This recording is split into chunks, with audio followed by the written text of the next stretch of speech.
அனைவருக்கும் வணக்கம். Warm greetings to all. நம்ம 10ஆம் வகுப்பு அறிவியல் பாடத்துல ஒவ்வொரு வீடியோவா பார்த்துக்கிட்டு இருக்கோம், ஒவ்வொரு சாப்டர் பை சாப்டரா. இப்போ பார்க்க போறது லாஸ் ஆஃப் மோஷன்ல Newton's second law and third law part. ஏற்கனவே லாஸ் ஆஃப் மோஷன் இயக்க விதிகள் இதுல உள்ள அறிமுகத்தை பத்தி பார்த்திருக்கோம். நியூட்டனோட முதலாம் விதிகள் பார்த்திருக்கோம். ஸோ நியூட்டன்ஸோட ஃபர்ஸ்ட் லா பார்த்தாச்சு. நியூட்டனுடைய கலீலியோடைய அரிஸ்டாட்டிலுடைய கருத்துக்களை நம்ம பார்த்தாச்சு.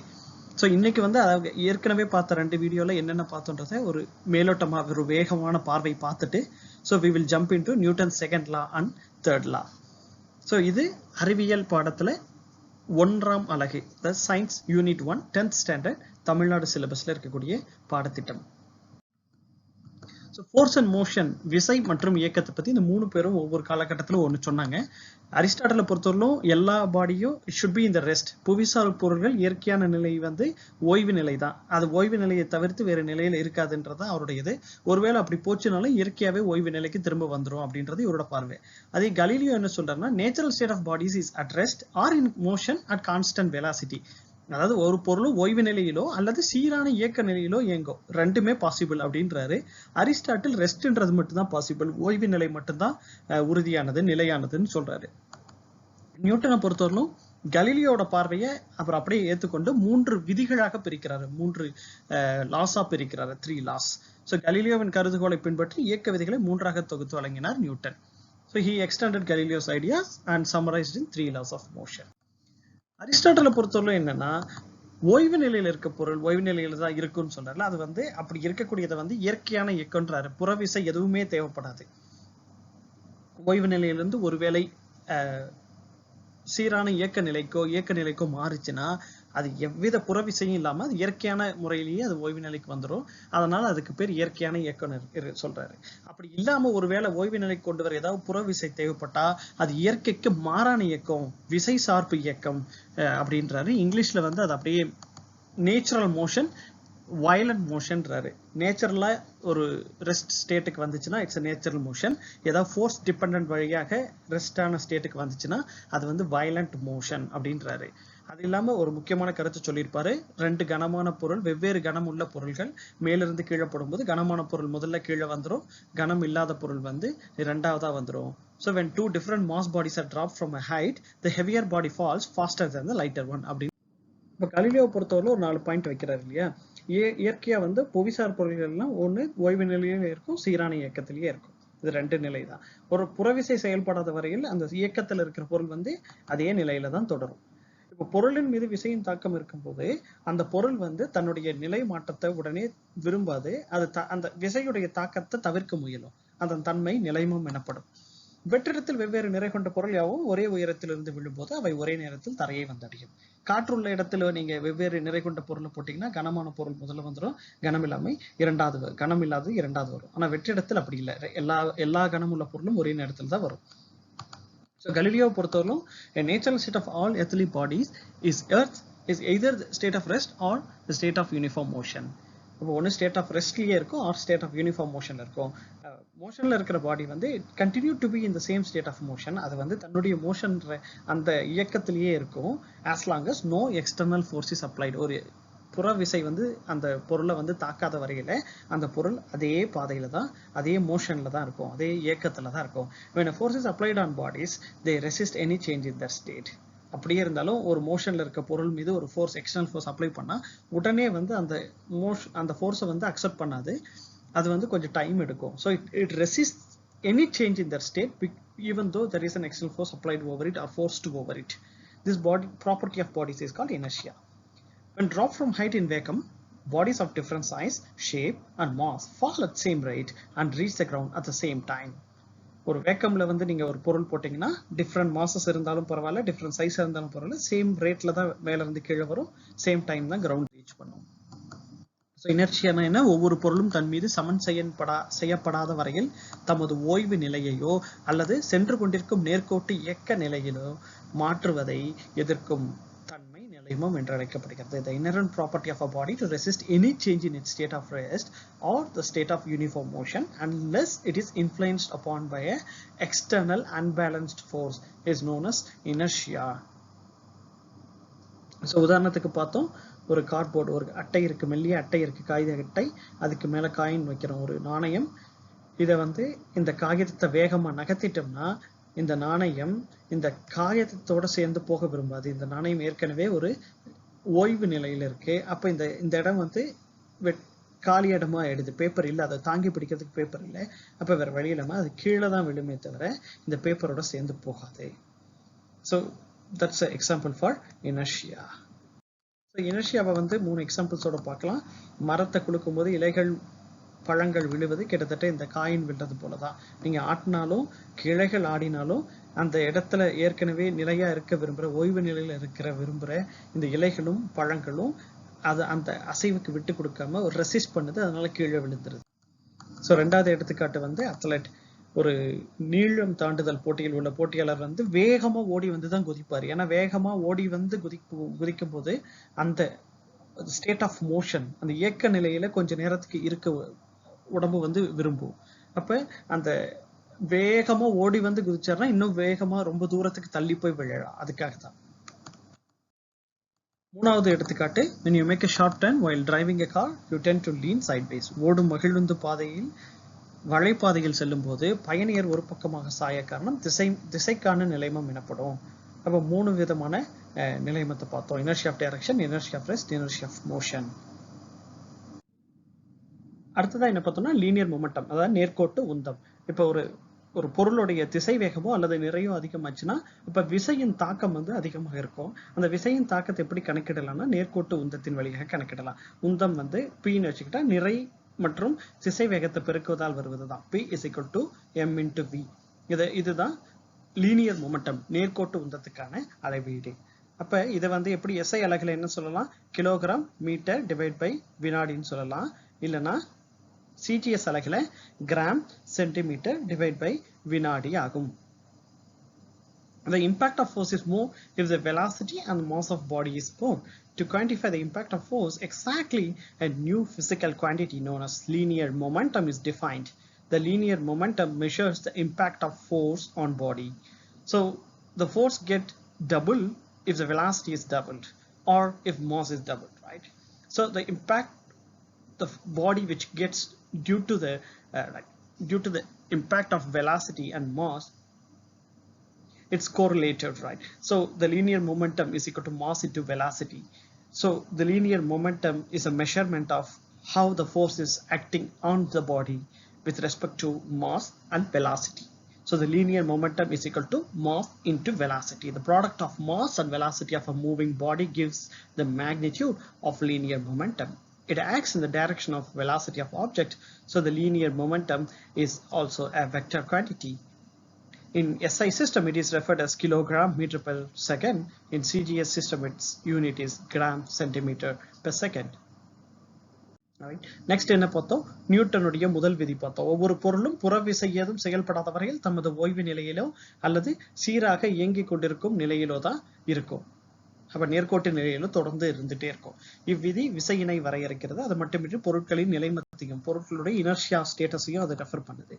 So this law states that every body continues to be in its state of rest or in the state of motion or uniform motion along the straight line unless it is acted upon by some external force. அதுக்கு தான் இந்த உதாரணம் பார்த்தோம். இந்த பந்து இருக்கு, கால்பந்து. இந்த கால்பந்தை நம்ம வேகமா அடிக்கும் பொழுது அது வேகமா லீனியர் motion, uniform motionல ஒரு linear lineல போயிட்டு இருக்கும், நேர்கோடுல போயிட்டு இருக்கும் until unless some external force is coming in to disturb it. Of course there is another external force which may be the gravity. Gravity பத்தி இப்ப இந்த இடத்துல நம்ம கணக்கிடல. So it's going on towards some force, then that gives external disturbance to this ball. So until unless it is acted upon by some external force, the state of uniform motion or the state of rest of body continues to be in the same state, right? So அடுத்ததா என்ன பார்த்தோம், விசைகளோட வகைகள் பார்த்தோம். ஒத்த இணை விசைகள், 2 அல்லது 2ற்கு மேற்பட்ட சமமான அல்லது சமமற்ற விசைகள் ஒரே திசையில் ஒரு பொருள் மீது இணையாக செயல்பட்டால் அவ ஒத்த இணை விசைகள். Like parallel force, 2 or more parallel force of equal or unequal magnitude. ஈக்குவலா இருந்தாலும் சரி, சமமா இருந்தாலும் சமம் இல்லைனாலும் சரி, but 2 or more forces, 2ற்கும் அதிகமான forces acting on the same direction, ஒரே directionல parallel to each other, இணையாக செயல்பட்டால் அது வந்து parallel forces. So like parallel forces two or more forces of equal or unequal magnitude acting along the same direction parallel to each other are called like parallel forces. இதே unlike parallel forces if two or more equal forces or unequal forces, equal ஆக இருக்கலாம் unequal ஆக இருக்கலாம். இங்கேயும் அதே போலதான் இரண்டிற்கும் மேற்பட்ட சமமற்ற அல்லது சமமான விசைகள் எப்படி வேணாலும் இருக்கலாம். இங்க வந்து எதிர் திசையில ஆக்ட் ஆகுது, எதிர் திசையில் செயல்படுது. ஒத்த விசைகள்னா எல்லா ஃபோர்ஸஸும் எல்லா விசைகளும் ஒரே திசையில செயல்படும். மாறுபட்ட இணை விசைகள் அப்படின்னா இரண்டு அல்லது இரண்டிற்கும் மேற்பட்ட சமமான அல்லது சமமற்ற விசைகள் எதிர் திசையில செயல்படும். அப்போ ஒத்த இணை விசைகள் ஒரே திசையில் செயல்படும் விசைகள், மாறுபட்ட இணை விசைகள் வெவ்வேறு திசையில் இருவேறு திசையில் எதிர்ல செயல்படுற விசைகள் தான் மாறுபட்ட இணை விசைகள். Like parallel forces acting on the same direction, unlike parallel forces acting on opposite directions. இதையும் பார்த்தோம். இது இந்த உதாரணத்தையும் பார்த்தோம். So parallel forces are acting in the same direction. இப்போ இந்த சேம் டைரக்ஷன்ல இருந்துச்சுன்னா இதோடைய டோட்டல் நெட் ஃபோர்ஸ் வந்து F1 plus F2, அதாவது F தொகுப்பயன் விசை, டோட்டல் ஃபோர்ஸஸ் வந்து தொகுப்பயன் விசை சொல்றோம். F1யும் F2வும் கூட்டுவது. parallel or unequal forces are acting in the opposite direction. இப்போ எதிர் திசையில இருவேறு விசைகள் செயல்பட்டால், so parallel and unequal forces are acting in opposite direction. அப்படி இருக்கும் பொழுது F net என்னன்னு சொல்லலாம் F1 minus F2. F1 அதிகமாக இருந்து F2 கம்மியாக இருந்தா F1 minus F2. இதுவே F2 அதிகமாக இருந்து F1 கம்மியா இருந்துச்சுன்னா F2 minus F1. So F net is directed along the greater force. எந்த force F1 அதிகமா இருந்தா அதோடைய திசையில பயணிக்கும், F2 அதிகமா இருந்தா அதோட திசையில தொகுப்பயன் அதாவது resultant force கடைசியா வரக்கூடிய இந்த தொகுப்பயன் விசை வந்து செயல்படும். ரைட், ஒத்த இணை விசைகள் F1 plus F2 இருக்கும். அதே சமமற்ற மதிப்பு கொண்ட இணை விசைகள் எதிர் திசையில் செயல்பட்டால் F1 minus F2. F1 அதிகமாக இருந்து F2 குறைவாக இருந்தால் இந்த கோட்பாடும் F2 minus F1, அதாவது இங்கே F2 அதிகமா இருக்கு F1 குறைவா இருக்கு. இப்போ F விசையுடைய தொகுப்பயன் விசையானது அதிக எண் மதிப்புடைய விசையின் திசையில் நகரும். இதே சமமான எதிர் திசையில விசைகள் செயல்பட்டால் F1 F2 மைனஸ் பண்ணிட வேண்டியதா, அப்ப 0 தான் கிடைக்கும். அப்ப அந்த பொருள் வந்து நகராது. So parallel equal forces are acting in opposite direction in the same line of action. F1 is equal to F2 என்ற அடிப்படையில் F1ம் F2 எதிர் திசையில் இருந்தாலும் அடிப்படையில் சமமா இருந்துச்சுன்னா F1 minus F2 அது டோட்டலா 0 இருக்கும். அடுத்ததா கதவு உதாரணம் பார்த்தோம். ரொட்டேட்டிங் எஃபெக்ட் ஆஃப் ஃபோர்ஸ்க்கு விசையின் சுழல் விளைவுக்காக. இப்போ இங்க இந்த தண்டு வந்து இப்படி கனெக்ட் பண்ணியிருக்கோம். Rod is connected either onto the ground or attached to the wall, right? So இது வந்து சில ஹின்ச்சஸ்னால இங்க வந்து பைண்ட் பண்ணப்பட்டிருக்கு அல்லது சேர்த்து வைக்கப்பட்டிருக்கு. அப்படி இருக்கும் பொழுது இந்த கதவை திறப்பதற்கான விசை இந்த இடத்தில் விளிம்புல கொடுத்தாதான் இது எளிதா இந்த இடத்தை ரொட்டேட் பண்ணலாம், திறக்கலாம். ரைட், இந்த சுழற்சி முறையில செய்யும். ஏன்னா இந்த தண்டு வந்து இப்படி இருக்கிறதுனால இது ஒரு சுழற்புள்ளி, ஒரு மையப்படுத்தப்பட்ட ஒரு சுழற்புள்ளியை வச்சுதான் அது சுத்தும். So that's axis of rotation. சுழல் அச்சை மையப்படுத்தி தான் சுழலும். அப்ப அந்த சுழற்புள்ளி என்பது பாயிண்ட் ஆஃப் ரொட்டேஷன். அப்ப அந்த பாயிண்ட் ஆஃப் ரொட்டேஷன் நோக்கியே சுத்திக்கிட்டு இருக்கும். அப்போ உங்களால கதவை இழுத்து மூடுவது எளிதாக இருக்கும் அப்படின்ற உதாரணத்தையும் பார்த்தோம். அதுக்கான டார்க் அப்படின்ற ஃபார்முலா, விசையுடைய திருப்பு திறனை கால்குலேட் பண்ணணும் இல்லையா? அப்ப திருப்புவதற்கான திறனை கால்குலேட் பண்றதுக்கு torque is equal to F into D. அதாவது விசையையும் இந்த இடத்துல விசை கொடுக்கிறோம்னா இந்த பொருளை திருப்புறோம்னா இதற்கு இடைப்பட்ட செங்குத்து தொலைவு, perpendicular distance. இப்போ இது ஒரு ஆக்சிஸ், இது ஒரு ஆக்சிஸ் வச்சுக்கிட்டீங்கன்னா இது வந்து பெர்பெண்டிகுலரா இருக்கக்கூடிய இந்த டிஸ்டன்ஸ் செங்குத்து தொலைவு D அப்படின்னு வச்சுட்டா அதை தான் மல்டிப்ளை பண்றோம். அந்த விசையவும் செங்குத்து தொலைவு D இதையும் பெருக்கினால் வருவதுதான் விசையின் திருப்பு திறன், டார்க் அப்படின்னு சொல்லலாம். Rotating or turning effect of force about a fixed point or a fixed axis is called moment of force about that point, or which is also called as torque.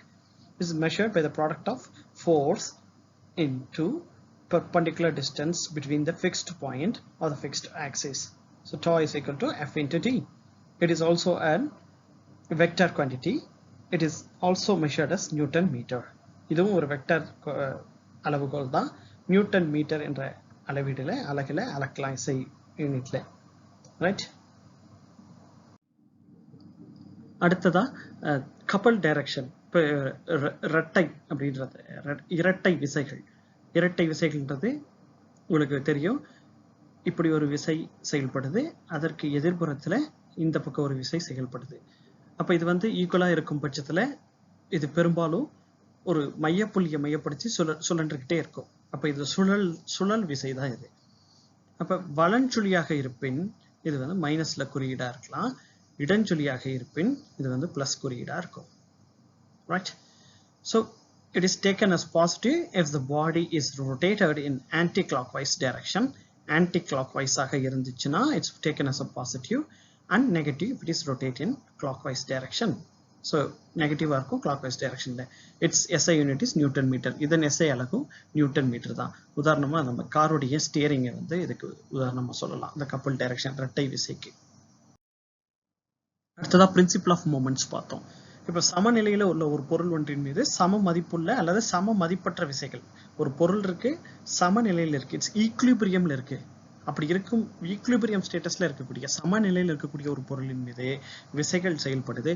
அது சம மதிப்புள்ளதாக இருந்தாலும் சரி, சம மதிப்பற்ற விசையாக இருந்தாலும் சரி, அல்லது எதிர்வினையாக செயல்பட்டால் பொருளின் மீது செயல்படும் மொத்த வலஞ்சொலி திருப்புத்திறனும் மொத்த இடஞ்சொலி திருப்புத்திறனும் சமமாகவே இருக்கும். அல்லது சமநிலையில் உள்ள போது ஒரு புள்ளியின் மீது செயல்படும் அனைத்து விசைகளின் திருப்புத்திறலின் கூடுதல் சுழிக்கு சமமாகும். இப்ப அதனாலதான் F1 into D1 is equal to F2 into D2 அளவிடுறோம். இப்ப இந்த பொருள் வந்து இந்த கோட்டை வச்சு மையப்படுத்தி பிவட் பாயிண்ட் அச்சு இதை மையப்படுத்தி இருக்குன்னா இந்த பக்கம் ஒரு விசை செயல்படுது, இந்த பக்கம் ஒரு விசை செயல்படுது. அப்ப இதோடைய தொலைவு D2, இதோட தொலைவு D1. இப்ப இது வந்து பிவட் பாயிண்ட்டை மையப்படுத்தி செயல்படுது. இப்ப இந்த பொருள் ஈக்குலிபிரியத்தில் இருக்கின்ற பட்சத்துல தான் இதை பாக்குறோம். ஈக்குலிபிரியம் சமநிலையில இருக்கு, இந்த சமநிலை மாறல. அப்படின்னா என்ன அர்த்தம்னா இந்த பிவட் பாயிண்ட்டை பொறுத்து இடது பக்கம் இருக்கிற விசையாக இருந்தாலும் சரி, வலது பக்கம் இருக்கிற விசையாக இருந்தாலும் சரி, அந்த ஒட்டுமொத்த F1 into D1 is equal to F2 into D2. அதாவது வலஞ்சொலியோட திருப்புத்திறனும் இடஞ்சொலியோட திருப்புத்திறனும் சமமா தான் இருக்கும். Right? When a number of like or unlike parallel forces act on a rigid body and the body is in equilibrium. So the body is in equilibrium, there are a number of forces acting on it.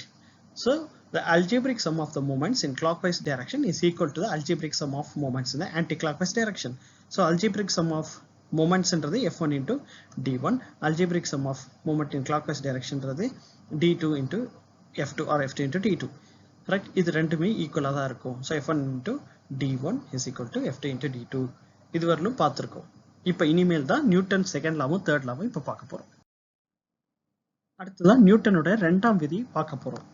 Newton second law of motion, இரண்டாம் இயக்க விதி. அதாவது ஒரு பொருள் ஒன்றின் மீது செயல்படும் விசையானது அப்பொருளின் உந்த மாறுபட்ட வீதத்திற்கு நேர்த்தகவில் அமையும்.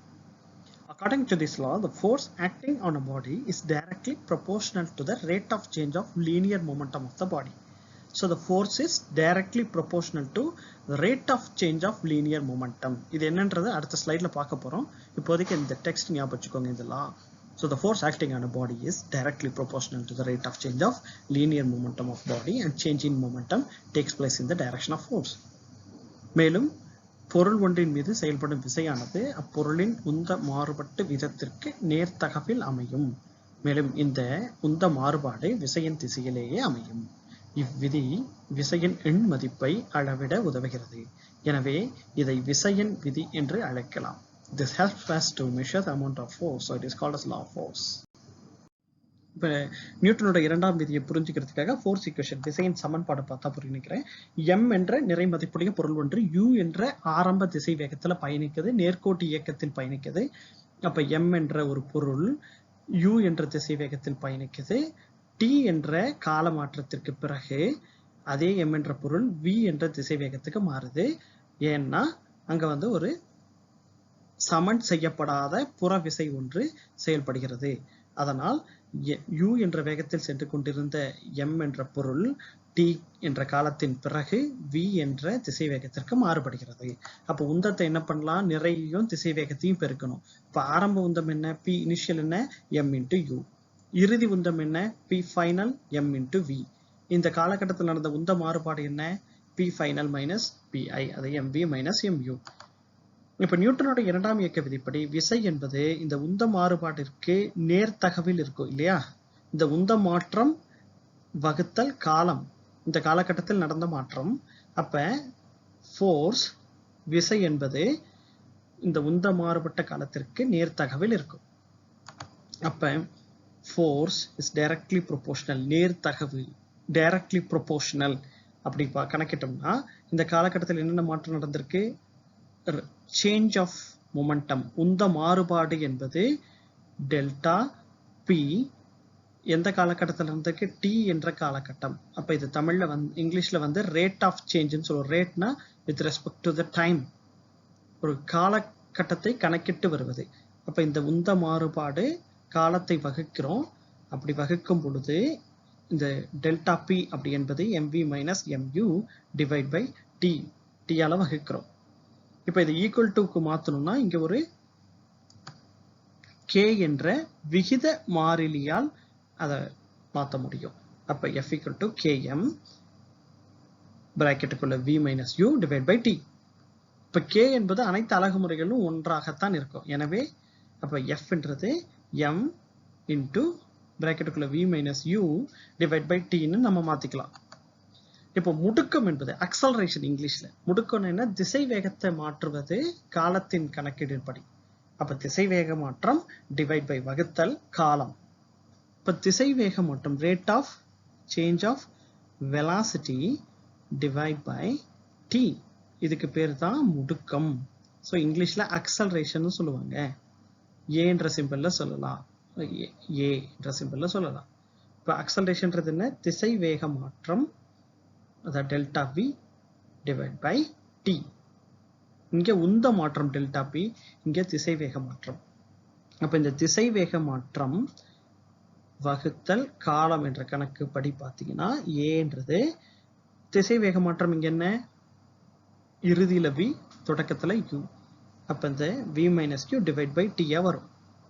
இப்ப v minus u divide by டின்றது அக்சலரேஷன், முடுக்கம் என்றால் அப்ப f நம்ம என்னன்னு போடலாம்? மாஸ் இன்டு அக்சலரேஷன் போடலாம். விசை என்பது நிறை மற்றும் முடுக்கத்தின் பெருக்கத்தால வரக்கூடியதுன்னு நம்ம புரிஞ்சுக்கலாம். இப்போ fourth equation, let m be the mass of moving body moving along a straight line. So m is a mass of a moving body, that is m, moving along a straight line which have initial velocity u and final velocity v, which is changed due to the time after some time interval due to external unbalanced force F. So because of this, velocity is changed to v from u. Our initial momentum, the momentum is equal to mass into velocity. Our initial momentum என்பது pi is equal to m into u, pf is equal to m into v into the final momentum. The change in momentum delta p என்றது என்ன? pf minus pi, that is equal to mv minus mu. By Newton's second law, the force is directly proportional to rate of change of momentum. Rate of change of momentum என்னன்னு சொல்லலாம்? Change in momentum divided by time. நான் ஏற்கனவே சொன்னேன், rate of change in anything னு போட்டீங்கன்னா என்ன அர்த்தம்னா காலத்தினால் என்னென்ன மாற்றம் வருதுன்றது. அப்ப force is directly proportional to change in momentum divided by time. அப்ப F is equal to rate of change of momentum divided by time. Change in momentum divided by time, that is the rate of change of momentum. அப்ப delta p divided by t. அப்ப இங்க delta p ன்றது என்னவா போட்டிருக்கோம், பார்த்திருக்கோம், mv minus mu னு பார்த்திருக்கோம். அப்ப இந்த directly F is directly proportional to mv minus mu divided by t னு எடுத்துக்கலாம். இப்ப இது ஒரு கான்ஸ்டன்டால, proportionality கான்ஸ்டன்டால மாத்தணும்னா k என்ற கான்ஸ்டன்ட் எடுத்துக்கிட்டா அப்ப km bracketக்குள்ள v minus u divided by t. K is equal to 1 in all system of unit ends. F is equal to m into v minus u divided by t. இப்போ acceleration என்ன? Change in velocity with respect to time, அதுதான் acceleration. இப்போ initial velocity, final velocity minus initial velocity, that is delta v, that is equal to divided by t ன்னு போட்டிங்கன்னா அது acceleration. அப்போ ஏன்ற acceleration எப்படி மாத்தலாம்? v minus u, final velocity minus initial velocity divided by time. This rate of change of velocity is equal to acceleration. Hence we take this v minus u v minus u divide by t-ன்றதை நம்ம acceleration மாத்திக்கிட்டா அப்ப f is equal to m into a, force equal to mass into acceleration. இப்படி மாத்திக்கலாம். இப்ப திரும்ப நியூட்டனோட இரண்டாம் விதியை நினைவுபடுத்தி உதாரணத்துக்கு பொருள் ஒன்றின் மீது செயல்படும் விசையானது அப்பொருளின் உந்த மாறுபட்ட வீதத்திற்கு நேர்தகவில் அமையும். அப்போ உந்த மாறுபட்ட வீதத்திற்கு நேர்தகவில் அமையும். உந்த மாறுபட்ட வீதம்ன்றது என்ன? Delta p divide by t. இதை தான் நம்ம இவ்வளவு ரீப்ளேஸ் பண்ணிட்டு இருக்கோம். According to this law, the force acting on body is directly proportional to the rate of change of linear momentum of a body. And the change in momentum takes place in the direction of a force. This law helps us to measure the amount of force. So it is called as law of force. So Newton இரண்டாம் விதியை law of force ன்னு சொல்லலாம். The Newton's second law is also called as law of force. விசையின் விதி என்று சொல்லலாம். இப்போ force equation அப்படியே ரிவைஸ் பண்ணுவோம். ஒரு சீரான திசை வேகத்தில் நகர்ந்து கொண்டிருக்கும் பொருளினை தொடர்ந்து நகர்த்துவதற்கு புறவிசை எதுவும் தேவையில்லை. இப்ப எப்படினாலும் இந்த பொருள் எம்னு ஒரு பொருள் வச்சுக்கிறோம், நிறைய இருக்குன்னா அந்த பொருளின் மீது சில விசைகள் இருக்கும். அதோட தொகுப்பயன் சுழியமாக இருந்துச்சுன்னா, விசையின் தொகுப்பயன் சுழியமாக இருந்துச்சுன்னா சீரான திசை வேகத்தில் இருக்கும் பொருள் சீரான திசை வேகத்தில் தான் இருக்கும், நிலையாக இருக்கும் பொருள் நிலையாகத்தான் இருக்கும். அப்ப இங்க சீரான திசை வேகத்தில் நகர்ந்து கொண்டிருக்கும் பொருளிற்கு புறவிசை தேவையில்லைன்னு பார்த்தோம். அப்படி புறவிசையின் தொகுப்பயன் மதிப்பு சுழியாக இருந்ததுன்னா எந்த திசை வேகத்திலும் மாற்றம் வராது. சுழியாக இல்லாமல் ஏதோ ஒரு குவான்டிட்டி, ஏதோ ஒரு எண் மதிப்பு இருக்குன்னா, அந்த எண் மதிப்பு உள்ள தொகுப்பயனால் இருக்கு அப்படின்னா அங்க ஒரு புறவிசை ஒன்று இந்த பொருளின் மீது தாக்கத்தை செலுத்தி இருக்குன்னு அர்த்தம். அப்படி செலுத்தி இருக்குன்னா அந்த திசை வேக மதிப்பில் உறுதியாக மாற்றம் இருக்கும். நல்லா கவனிச்சுக்கோங்க. சீரான திசை வேகத்தில் நகரும் பொருளினை தொடர்ந்து நகர்த்த புறவிசை எதுவும் தேவையில்லை. புறவிசைகளின் தொகுப்பயன் மதிப்பு சுழியாக இல்லை எனில் திசை வேக மதிப்பில் உறுதியாக மாற்றம் இருக்கும். இந்த உந்த மாற்றமானது விசையின் திசையிலேயே அமையும். அந்த மாற்றம் இருந்தாலும் அது விசையோட திசையில தான் இருக்கும். இம்மாற்றமானது அதன் எண் மதிப்பிலோ திசையிலோ அல்லது இவை இரண்டிலுமே கூட இருக்கும். அப்ப மேக்னிடியூட் ஆர் டைரக்ஷன் இந்த ரெண்டுத்திலயுமே இருக்கும், இல்லைன்னா இது ஏதோ ஒன்றத்திலேயே இருக்கும். No external force is required to maintain the motion of a body moving with an uniform velocity. So until there is a force acting on a body, that force should be external and unbalanced force. Until that force acting on the body, the motion of body is not changing. It's continued to be in the state of same motion of a body. But when the net force of acting on the body is not equal to zero, and the force zero வா இல்லை, அந்த total net forceல zero வரல அப்படின்னா something it's affecting the state of motion of that body. அப்படி புரிஞ்சுக்கலாம். So when the net force acting on a body is not equal to zero, then definitely the velocity of body will change. So keep in mind, when the net force acting on the body is equal to zero, there is no change in velocity of a body. But net force is not equal to zero now, then definitely the velocity of body will change. Thus, change in momentum takes place in the direction of a force. The change may take place either in a magnitude or in direction or in both. So the change in momentum delta p, it always takes place in the direction of force. எந்த பக்கம் force வந்து செலுத்தப்படுதோ அதை பொறுத்து அதோட change in momentum இருக்கும். The change in momentum may takes place either in magnitude or in direction or in both. அடுத்ததா பாத்தீங்கன்னா ஒரு முடுக்கம் ஏற்பட விசை தேவை. இப்ப சீரான வட்டப்பாதையில ஒரு பொருள் சுத்திக்கிட்டு இருக்கு. அப்ப அது சீரான திசை வேகத்தில் இருக்கிறதுனால அந்த திசை வேகம் வந்து சீரான இயக்கத்தில் இருப்பதால் திசை வேகம் மாறிலியாக இருக்கும், மாற்றம் அடையாது, ஒரே போலதான் இருக்கும். அப்ப திசை வேகம் வந்து மாறாது, திசை வேகம் ஒரு போலதான் இருக்கும். இருப்பினும் பொருளானது வட்டப்பாதையில ஒவ்வொரு புள்ளியிலும் அது திசை மாத்திக்கிட்டே வருது இல்லையா? அப்படி திசையை மாத்திக்கிட்டே வர்றதுனால திசை வேகத்துல மாறுபாடு இருக்கும். இது முடுக்கத்தினை சுழற்சி ஆரத்தில் வைத்திருக்க இருக்கு. இம்முடுக்கம் மைய விலக்கு முடுக்கம் எனப்படும். இம்முடுக்கம் உருவாக காரணமான விசை மைய விலக்கு விசை என்று அழைக்கப்படுகிறது. இப்ப வட்டப்பாதையின் ஒவ்வொரு புள்ளியிலும் தனது திசையினை தொடர்ந்து மாற்றிக்கொண்டே வருவதால் திசை வேக மாறுபாடு ஏற்படுகிறது. இது முடுக்கத்தினை சுழற்சி ஆரத்தில் ஏற்படுத்துகிறது. அப்ப இந்த அக்சலரேஷனை இந்த சுழற்சியில வச்சுக்கிறதுக்கு இந்த திசைவேக மாறுபாடு அவசியம். அதனால இம்முடுக்கத்தை மைய விலக்கு முடுக்கம் என்கிறோம். இந்த முடுக்கம் உருவாக காரணமான விசையை மைய விலக்கு விசை என்று அழைக்கிறோம். A force is required to produce acceleration of a body in a uniform circular motion. In a uniform circular motion சீரான வட்டப்பாதையில் இருக்கக்கூடியது. In a uniform circular motion, even though a speed, that is magnitude of velocity. இங்க வந்து டைரக்ஷனை பத்தி நம்ம பேசல, திசை ஸ்பீடை பத்தி மட்டும் தான் பேசுறோம். திசை வேகம் வெலாசிட்டின்னு பார்த்தா டைரக்ஷனோட சேர்த்து பார்க்கறோம். இங்க ஸ்பீடை பத்தி மட்டும் பார்க்கறோம். the speed though remains constant, ஸ்பீட்ல மாற்றமே கிடையாது, சீரான வட்டப்பாதையில சுத்திக்கிட்டே இருக்கு. but the direction of velocity changes at every point on the circular path. but direction of velocity வந்து மாறுது.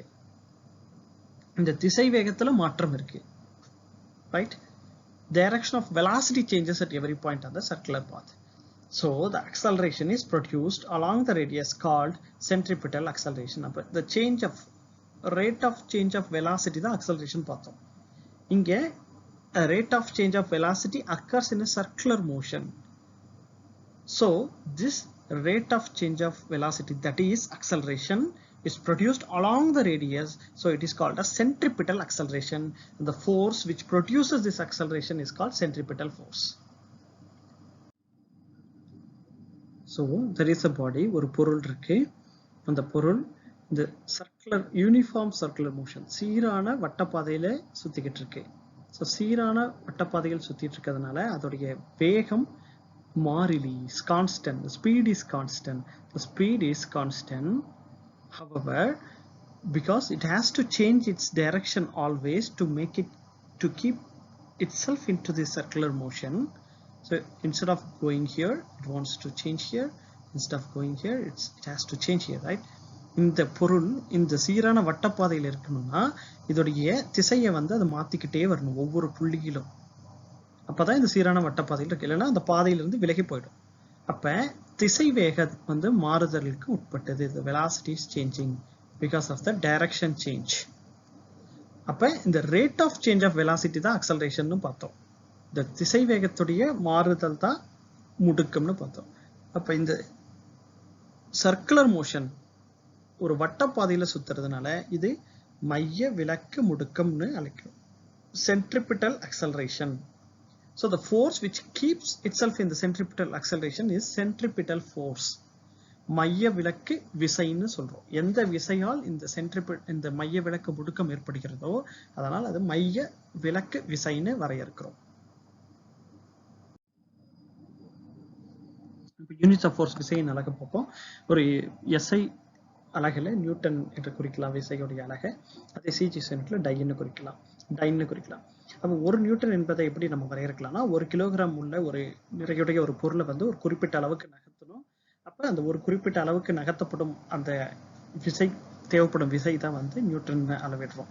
இங்க வந்து 1 கிலோகிராம் நிறையுடைய ஒரு பொருளை 1 மீட்டர் டிவைட் பை வினாடியுடைய வர்க்கம், அதை வகுத்தல். 1 மீட்டரை வினாடியோட வர்க்கத்தோட வகுக்கிறோம், அதுதான் அது.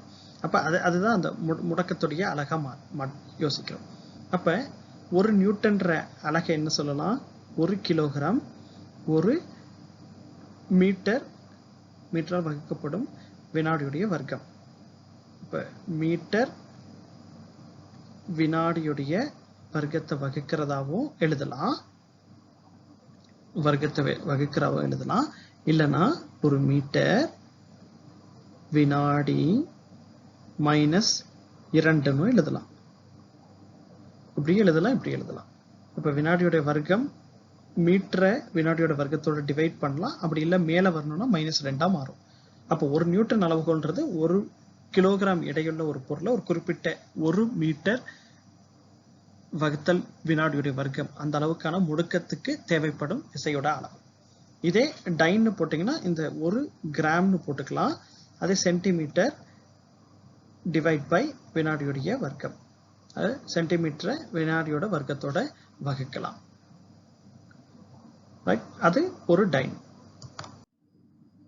அப்ப ஓரலகு விசைன்னு என்ன? 1 கிலோகிராம் நிறையுள்ள ஒரு பொருளொன்றை 1 மீட்டரால் வகுக்கப்படும் வினாடியோட வர்க்கம் அளவிற்கு முடுக்க வைக்கும் தேவைப்படும் விசையின் அளவு 1 நியூட்டன் ஆகும். இது ஓரலகு விசை என்று அழைக்கப்படுகிறது.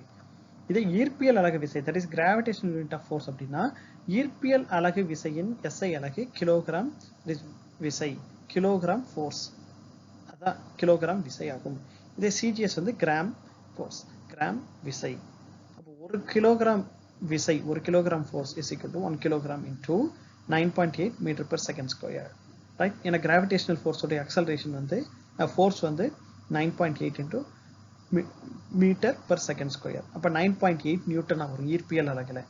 இப்போ 1 கிராம் ஃபோர்ஸ் நம்ம எடுத்துக்கிட்டோம்னா ஃபோர்ஸ் 980 சென்டிமீட்டர் per second squareன்னு வச்சுக்கலாம். அப்போ 1 gram into 980 centimetre per second, அப்போ 980 time.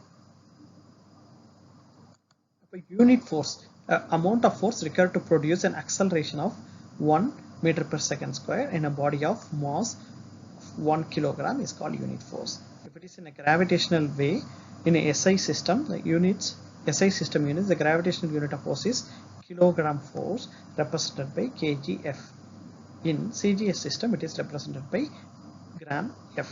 So 1 kilogram f into 1 kilogram into 9.8 meter per second square, that is a gravitational force. இப்போ 9.8 நியூட்டன் வரும். இதே 1 கிராம் எஃப்னு CGS சிஸ்டத்தில் போட்டிங்கன்னா 1 gram into 980 centimetre per second square, அப்போ 980 டைன்னு வரும். இப்போ கனத்தாக்கு அப்படின்னா என்னன்னா ஒரு மிக குறைந்த கால அளவில் தேவைப்படும் அதிக அளவிலான விசை, அதுதான் கனத்தாக்கு. அப்போ இங்கே என்னென்ன இருக்கு? விசை இருக்கு, காலம் இருக்கு. அப்போ கனத்தாக்க நம்ம என்னன்னு கணக்கிடலாம்? விசை மற்றும் காலத்தை பெருக்குவதால் வருவதுதான் கனத்தாக்கு. Within a small interval of time, a large force acting on a body, which is called impulsive force. When a force F acts on a body for a period of time t, then the product of force and time is known as impulse, right? So நியூட்டனோட இரண்டாவது இயக்க விதிப்படி ஃபோர்ஸ்ன்றது என்ன?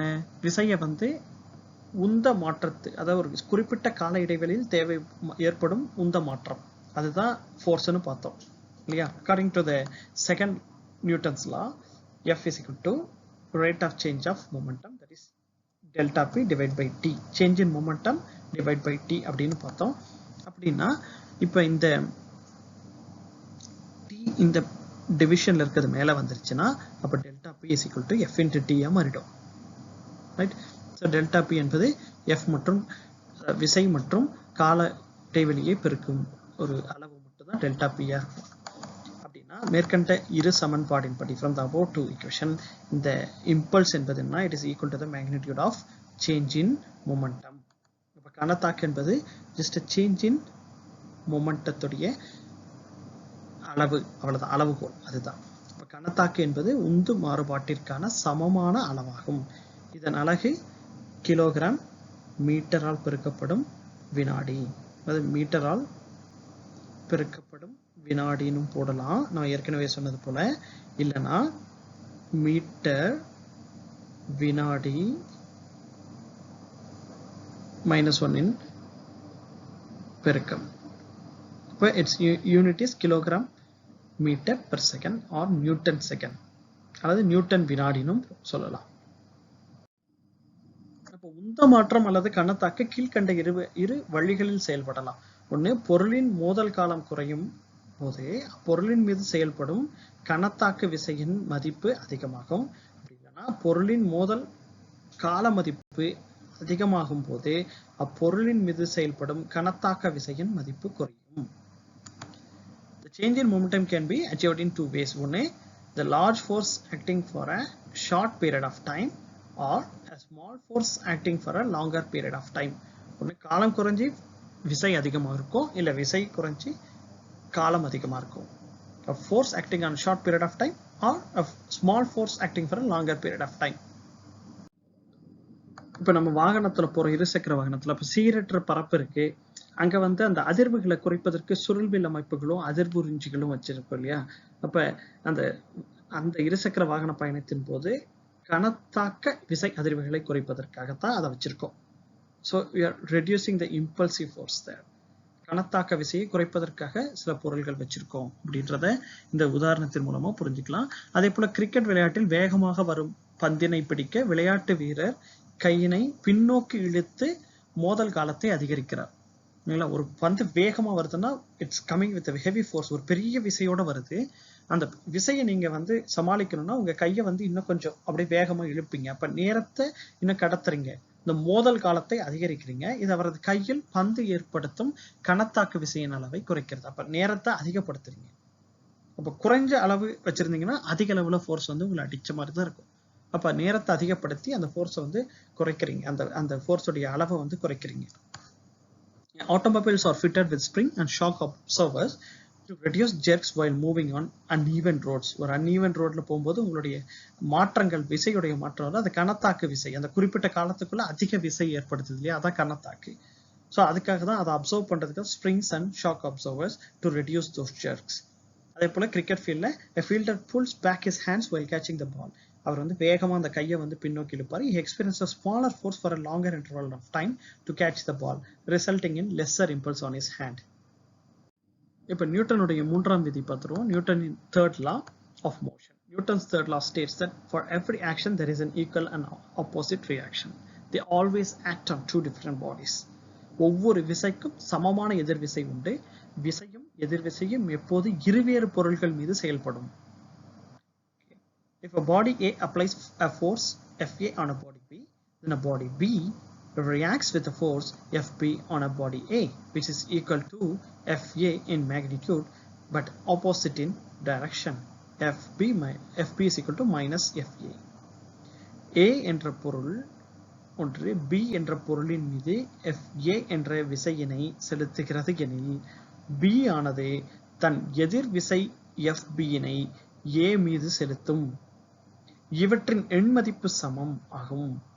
ஆனால் அவை ஒன்றுக்கொன்று எதிர் திசையில் செயல்படுவதால் Fa is equal to minus Fb ன்னு சொல்லலாம், இல்லை Fb is equal to minus Fa ன்னு இங்கிலீஷ் புக்ல கொடுத்திருக்க மாதிரி சொல்லலாம். ரைட்? எடுத்துக்காட்டு பார்த்தீங்கன்னா பறவையை வச்சுக்கலாம். அந்த பறவையோட சிறகுடைய விசை வந்து காற்றின் மூலம் அதை கீழே தள்ளுது. அப்ப காற்று வந்து விசைக்கு சமமான விசை வந்து எதிர் விசையில உருவாக்கி பறவையை மேல பறக்க வைக்குது. அதே போலதான் நீச்சல் வீரர் வந்து அந்த நீரனை வந்து கையால பின்னோக்கி தள்ளும் போது தான் இவர் வந்து முன்னாடி போறாரு. அப்ப அந்த நீரானது நபரை விசைக்கு சமமான எதிர் விசை கொடுத்து முன்னே தள்ளுது.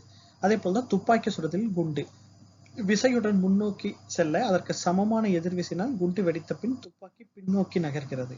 இந்த மூணுமே வந்து இதுக்கு எடுத்துக்காட்டு. So when birds fly, they push the air downwards with their wings. அந்த சிறகை வச்சு காற்றை கீழே வந்து அடிக்குது. So the air pushes the bird upwards. That is a reaction. So the action is air. The fly pushes the air downwards. That is an action. Air pushes the bird upwards. That is a reaction.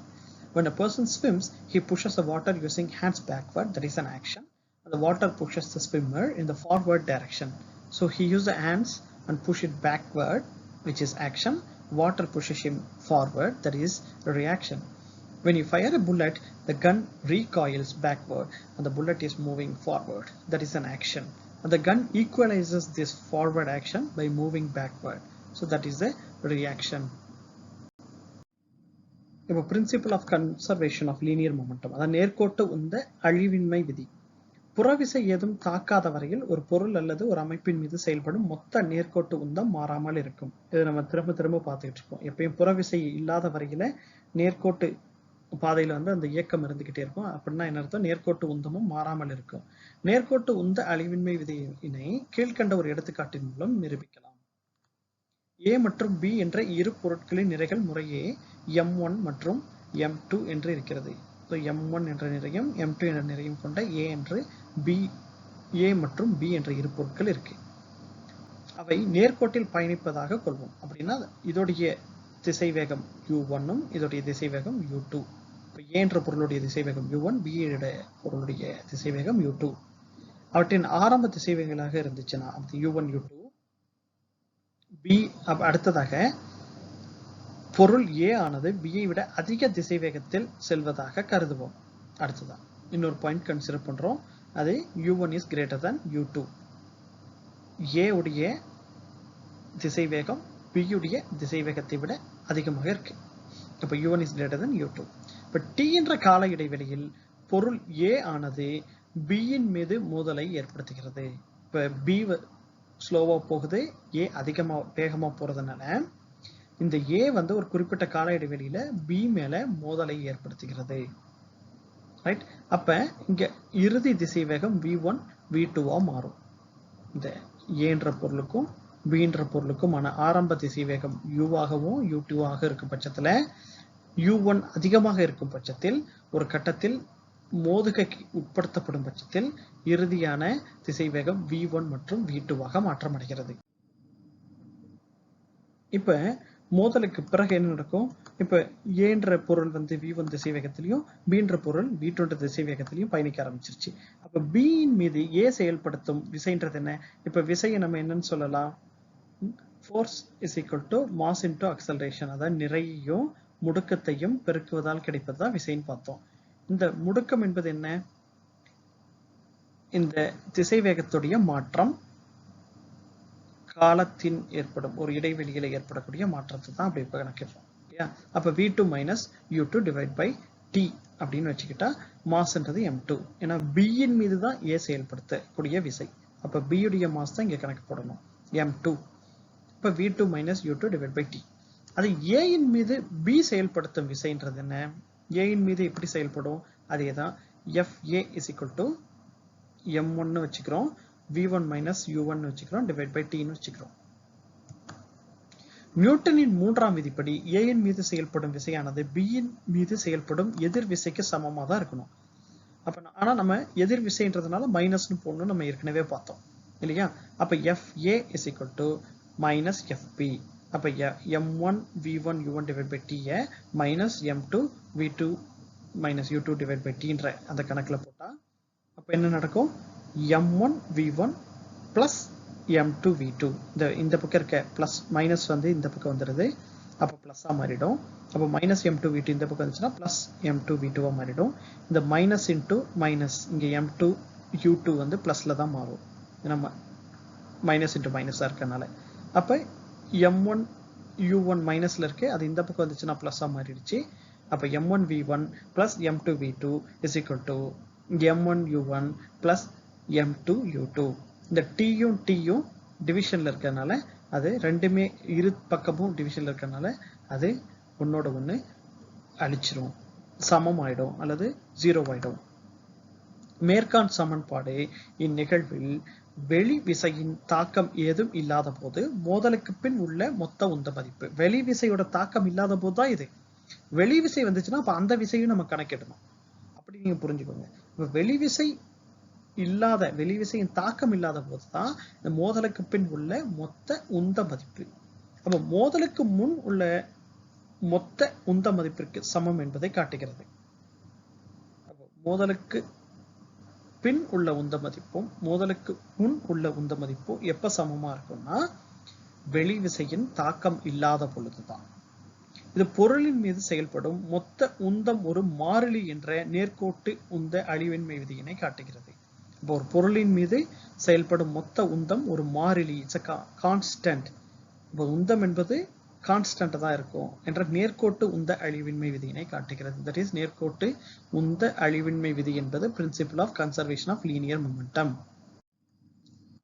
So there is no change in linear momentum of a system of bodies as long as no net external force acts on them. Let us prove the law of conservation of momentum. Right? So let's consider A என்ற body, B என்ற body. So A is with mass M1, B is with mass M2. With M1 mass உள்ள அந்த A ன்றது U1 ன்ற velocity ல போகுது, M2 mass உள்ள B ன்றது U2 ன்ற velocity ல போகுது. இப்போ U1 ன்றது if greater than U2 ஆக இருக்கும் பட்சத்துல ஒரு கட்டத்துல இந்த MAவும் M2வும் மோதும். ரைட்? அந்த மோதலுக்கு பிறகு V1 ன்ற வெலாசிட்டியும் V2 ன்ற வெலாசிட்டியும் V1 ன்றது A க்காகவும் V2 ன்றது B க்காகவும் மாறிடும். ரைட்? சோ அப்படி இருக்கும் சூழல்ல force on a body B due to A அப்படி கணக்கிட்டோம்னா force is equal to mass into acceleration னு பார்த்தோம். So mass ன்றது இங்க M2 because we are considering body B, அப்போ mass M2. அப்போ acceleration ன்றது என்ன? acceleration ன்றது the body B உடைய change of velocity with respect to time. So change of velocity ன்றது V2 minus U2 because final velocity is v2, initial velocity is u, v2 is the final velocity, u2 is the initial velocity. So v2 minus u2 divided by t னு வச்சுக்குவோம். அதே தான் f force on body A due to B அப்படி கணக்கிட்டோம்னா FA is equal to m1 into v1 minus u1 divided by t. இப்போ நியூட்டனுடைய லா படி action of force is equal to reaction of force, right?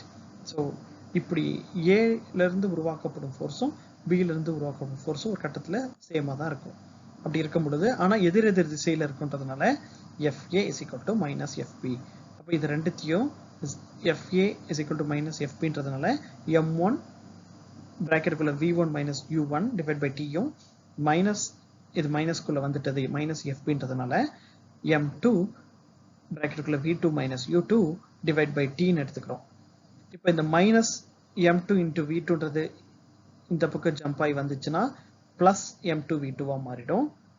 இந்த minus m2 இந்த minus u2 வந்து multiply ஆகும்போது plus m2 u2 வா மாறிடும். அப்ப இங்க இருக்கிற m1 minus u1 இந்த பக்கம் வந்துச்சுன்னா plus m1 u1 ஆ மாறிடும். tன்றது டிவிஷன்ல இருக்கனால போய்டும். அப்ப m1 v1 plus m2 v2 is equal to m1 u1 plus m2 u2. So the above equation confirms in the absence of an external force, the algebraic sum of momentum after collision is numerically equal to the algebraic sum of the momentum before collision. அப்படி புரிஞ்சுக்கலாம். So hence the law of conservation of linear momentum is proved. So rocket ஏவுதளத்துல பாத்தீங்கன்னா rocket ஏவும் முறையில வந்து உங்களுக்கு Newton மூன்றாம் விதியும் பயன்படுது, நேர்கோட்டு உந்த அழிவின்மையும் பயன்படுது. அது எப்படின்னு பார்ப்போம். ராக்கெட்ல ஒரு உந்து கலன் இருக்கும், அதான் இங்கிலீஷ்ல வந்து ப்ரொப்பலன்ட் டேங்க்னு சொல்லுவாங்க. அதுல எரிபொருள் வந்து நிரப்பப்பட்டிருக்கும். அந்த எரிபொருள் வந்து நம்ம எரியூட்டும் பொழுது என்ன நடக்கும்னா வெப்ப வாயுக்கள் ராக்கெட்டோடைய வால் பகுதியில வந்து வேகமா ஒரு பேக் சைட் நாசல் இருக்கும், அது வழியா வேகமான வெளியே வரும்.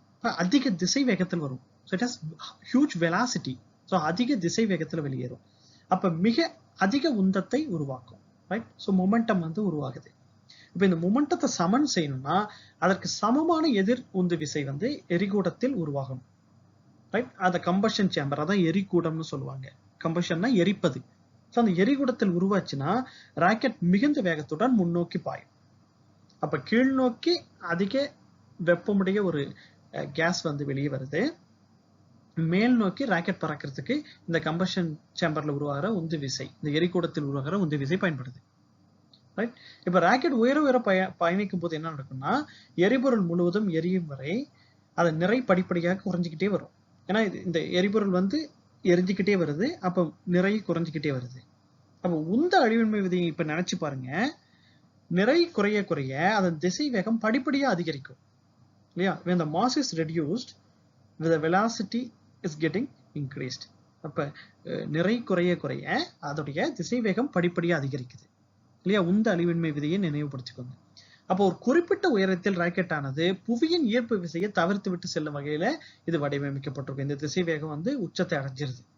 அதான் இந்த விடுபடு வேகம்னு சொல்றாங்க. அப்ப அந்த புவியீர்ப்பு விசையை கடந்து ராக்கெட் மேல போனாதான் மேல வந்து வானத்துல தேவையான இடத்தெல்லாம் கடத்து இப்ப அது வந்து சேட்டலைட்டை நிறுவிட்டு வரும், ரைட்? செயற்கைக்கோளை நிறுவும். அப்ப அதுக்கு வந்து அந்த புவியீர்ப்பு விசையை கடக்கணும். அப்ப அதுக்கேற்ற வடிவத்துல இந்த நேர்கோட்டு உந்த அழிவின்மை விதிப்படி இந்த விஷயத்தை வடிவமைச்சிருக்காங்க. அப்படி இங்கிலீஷ்ல பார்த்தோம்னா okay, propulsion of rocket is based on the law of conservation of linear momentum as well as Newton's third law of motion, right?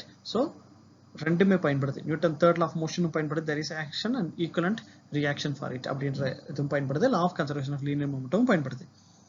So propellant tankல rockets வந்து ராக்கெட்டோடைய propellant tankல fuel வந்து ஃபில் பண்ணப்பட்டிருக்கும். அது either it is in liquid or solid state.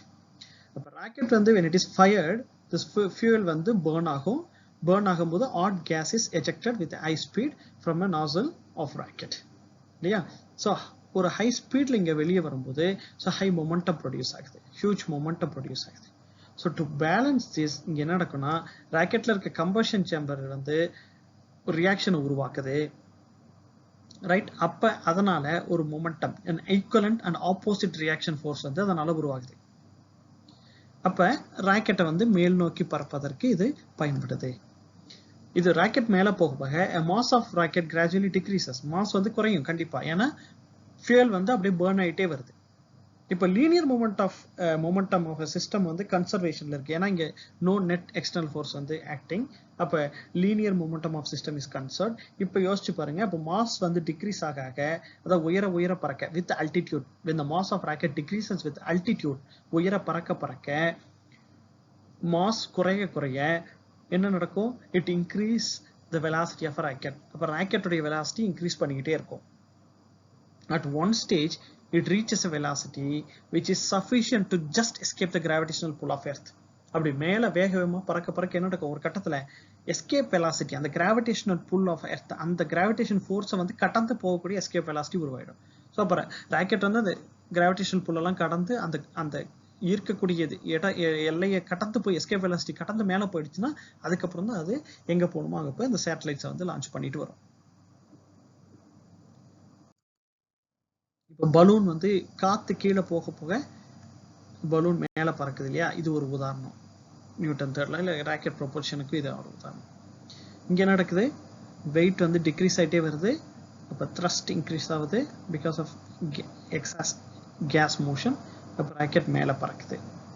So இவ்வளோதான்.